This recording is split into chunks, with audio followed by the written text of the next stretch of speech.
আমি প্রথমেই অভিনন্দন জানাচ্ছি, শুভেচ্ছা জানাচ্ছি এবং আমার ভালোবাসা জানাচ্ছি ইমজার প্রতি।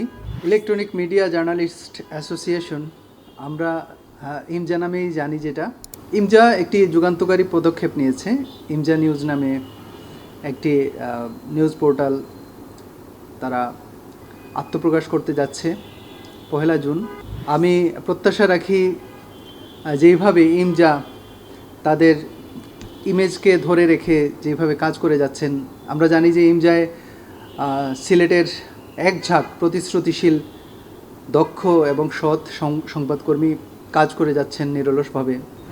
আমার প্রত্যাশা থাকবে তাদের হাত ধরে, এবং এই আমাদের যে পারিপার্শ্বিক রাজনৈতিক অবস্থা, আমাদের সামাজিক অবস্থা, আমাদের সাংস্কৃতিক অবস্থা সব কিছুকে তারা সুন্দরভাবে তুলে ধরবেন বিশ্ববাসীর কাছে।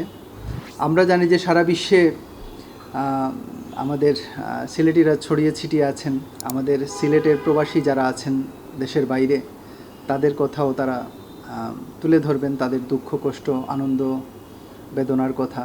এবং যেহেতু আমি নাট্যাঙ্গনের মানুষ, আমি একজন নাট্যকর্মী, সংস্কৃতির পথে আমার পথ চলা, আমার আশা থাকবে, আমার দাবি থাকবে, আমার প্রত্যাশা থাকবে সিলেটের শিল্প সাহিত্য সংস্কৃতিকে যেন ইমজা নিউজ একটু অগ্রাধিকার ভিত্তিতে তুলে ধরে, পাশাপাশি সিলেটের শিল্প সংস্কৃতিকে সকলের মাধ্যমে যেন ছড়িয়ে দিতে পারে বিশ্ববাসীর কাছে, সেই প্রত্যাশাও থাকলো আমার।